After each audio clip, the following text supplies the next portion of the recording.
I need to give y'all a quick disclaimer before I get to saying too much about the gentleman that you guys see on the right-hand side of the screen.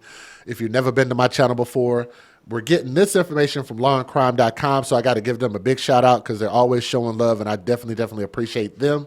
We're going to get into this crazy story, but before we get into the details, I got to give you a disclaimer so I don't get flagged and I can keep my videos monetized. Some viewers may find the following content offensive and controversial. The information in this video comes from multiple sources, including court records, official police charges, news web articles, and interviews. This video commentary also contains my personal opinions about the facts of this story. The point is to use this story as a cautionary tale in hopes of preventing tragedies like these to children going forward. Viewer discretion is advised. That is your official disclaimer. And thank you for those who are taking on the donation challenge. I am so grateful to see so many people hopping on that ship. Thank y'all so much for that because we truly appreciate it. It's so hard to keep the monetization up on this channel for us to be able to just take care of things we need to do. So I'm very grateful to you guys that support what we do in the AFC. Now let's talk about this individual that you guys see on the right-hand side of my screen who looks like his eyes participated in the East Coast, West Coast beef. His eyes literally look like California and New York. And why does this man look like the dude off of Men in Black? Y'all remember that movie, Men in Black? Let me see if I can get this picture up on the screen. I don't know if y'all can see this. Y'all remember that dude off of Men in Black? Let me see if I can get him up here. Y'all remember Jeebs from Men in Black? Tell me he don't look like they're related. They look like they're brothers. We're brothers. We're happy and we're singing and we're colored. Da-da-da-da. Give me a high five. Look, Marlon, say cheese.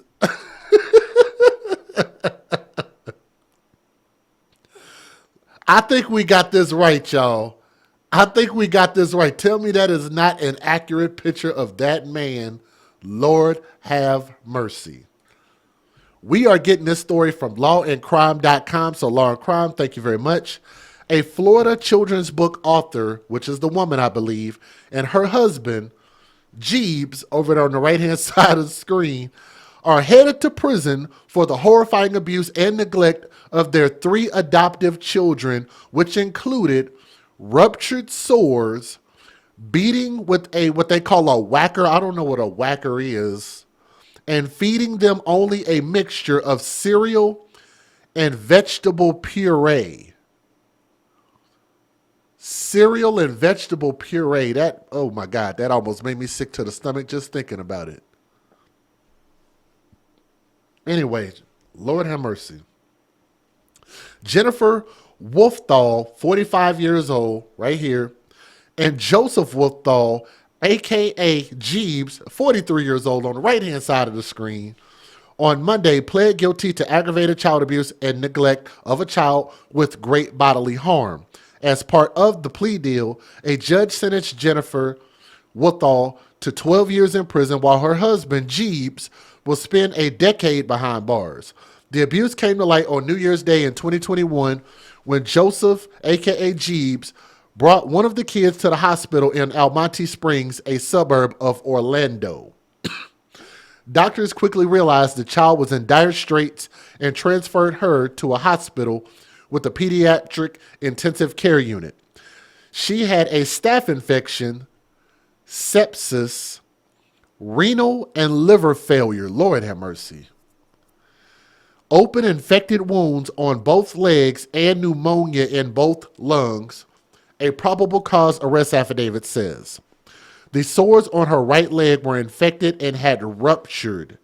She had a chipped tooth, 2 black eyes, and only weighed 40 pounds, which was very underweight for the girl's age. Her age is redacted from the report, so I guess I'm not going to even speculate about the age. As much as I want to, I'm going to probably just be on the safe side. We're not going to even guess the age. Joseph, a.k.a. Jeebs, tried to blame the girl's injuries on falls and brushing her teeth too hard based on the girl's height and weight. Investigators determined it was unlikely she could inflict these injuries upon herself. Deputies with the, I mean, come on, we're not stupid. We know she didn't do this to herself, right? We all know. We're not crazy. Absolutely impossible. Seminole County Sheriff's Office responded to the Worthall home where they found two other children in poor condition. They were removed from the home. Two of the children were interviewed by investigators. Both described regular beatings at the hands of their adoptive parents. Can we get a hashtag babies for benefits? You said he looks like a cat. Thank you for the super chat. He looks like a cat, by the way. He just looks like, you remember on RoboCop when that toxic stuff fell out of that truck and it got on that dude's face and made his face melt. Y'all remember that? That looks kind of like an after effect right there. Like it looked like maybe it didn't just splash completely on him, but it looked like they just kind of just flung it in his face. And maybe that's what caused his eyes to do that. Anyway, the Woothalls would strike the kids with what they call a whacker, which is described to be an oblong and covered and to being an oblong object and covered with fabric, and was used regularly to deliver corporal punishment. And I'm going to tell y'all this. For those who still believe in spanking your kids, I'm telling you it's not okay. Spanking your children, being physical with your discipline is not smart, and y'all should stop doing it.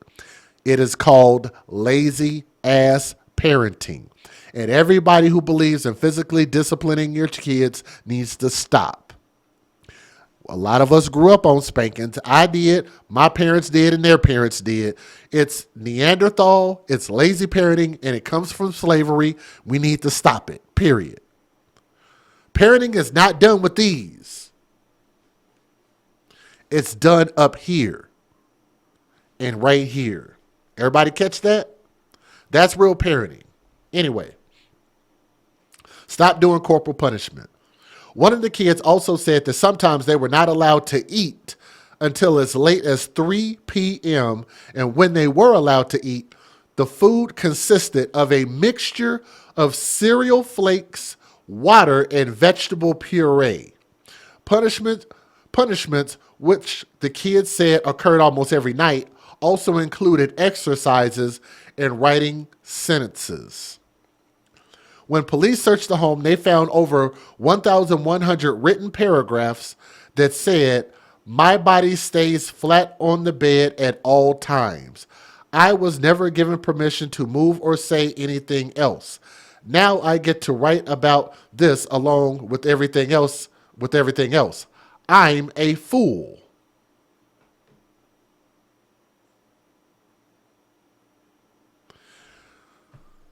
Among everything else, and then it's just to just continue to add insult to all these injuries is ridiculous. Deputies also found 10 other phrases that were written multiple times. The children are now living with another family. The 18th Judicial State Attorney's Office released the following statement to Law and Crime about the plea.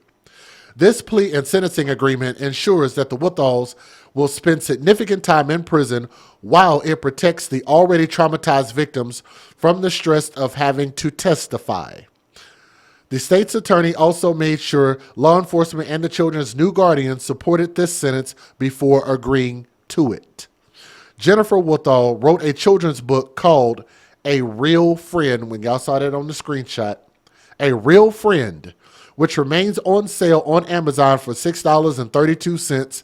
And I don't know how y'all feel, but since they are now convicted, I would encourage you guys to, how about y'all go flag that thing down? We need to start a campaign, small campaign. It shouldn't take much because Amazon needs to know what this woman did to kids, and she shouldn't be able to profit off of abusing kids.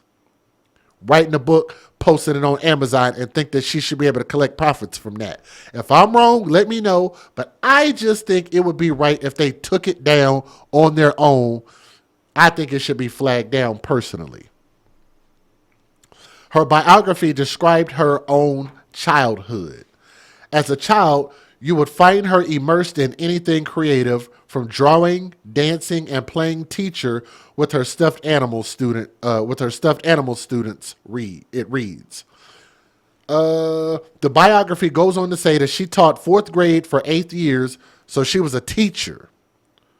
Fourth grade for 8 years before homeschooling her own children. Her publisher, Clavish Publishing, denounced her after her arrest in the description of her book. And I think, even with that, they need to take this shit down. At Clavis, we believe that children are beautiful and deserve our utmost respect and care. That is why we publish books to enrich their lives and help them grow up learning to know themselves, how to interact with others in a good way, and how the world works. We were made aware of the horrific news regarding one-time Clavis author Jennifer Woodall's arrest and strongly condemn child abuse, abandonment, and neglect today and always. We will do what's within our power to cease commercialization of her book.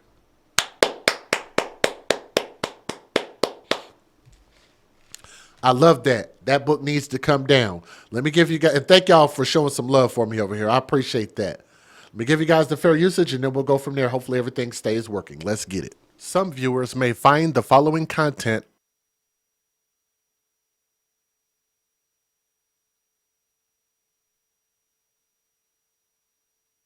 Federal law allows citizens to reproduce, distribute, or exhibit portions of copyrighted motion pictures, videotapes, or video discs under certain circumstances without the authorization of the copyright holder. This is called fair use. It is allowed for purposes of criticism, news reporting, teaching, and parody, which doesn't infringe of copyright under 17 U.S.C. 107.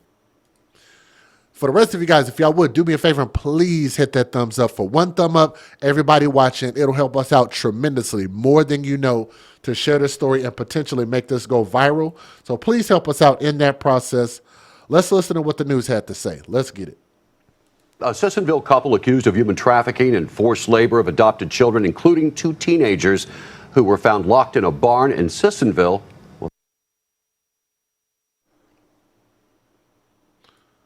I caught it. That's the wrong story. Let me fix it. Here we go. Here's the right video.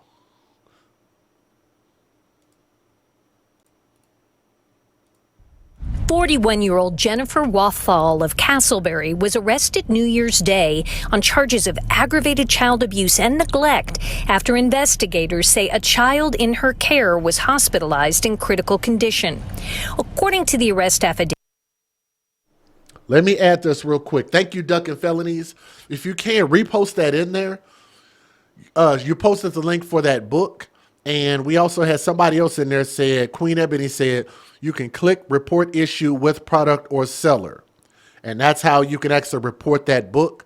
Again, we don't support anybody who hurts, murders, abuses any child at any time. And anything that they're selling and trying to make a profit off of needs to come down, especially that damn alleged children's book needs to come down. So thank y'all for posting that information in there. David, an 8-year-old girl was brought to the hospital with a variety of injuries. Seminole County Sheriff's deputies interviewed a relative who told them Wathall had claimed the child's injuries came from a series of accidents and falls. But the arrest affidavit says investigators determined the girl's bruises and severe cuts were not from injuries. They found the girl to be critically ill and took her to the pediatric intensive care unit at Advent Health. Detectives then went to Wathall's Castleberry home to check on 2 other children. The arrest affidavit said it was determined those children presented symptoms of malnourishment, bruises, and lack of care. No one answered the door at the family's home, and the sheriff's office says the children have been placed in protective custody. Wathall has since been released on $76,000 bail. In Seminole County, Amanda Dukes, WESH 2 News.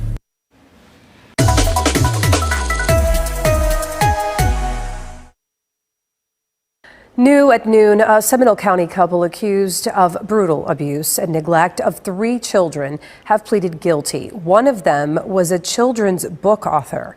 WESH 2's Bob Hazen was at the Seminole County Courthouse when the man and his wife were sentenced to prison.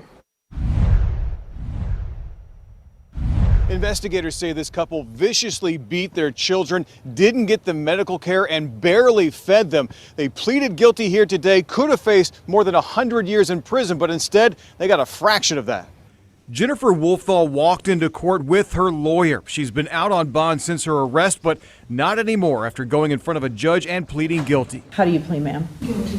Wolfthal is the author of a children's book, but the Seminole County Sheriff's Office arrested her and her husband Joseph in 2021 after hearing the extremely disturbing stories of their 3 adopted kids who were all under 11 years old. They lived at a house in Castleberry. The kids told investigators the Wolfthals abused them for 6 years, beating them to the point of bleeding.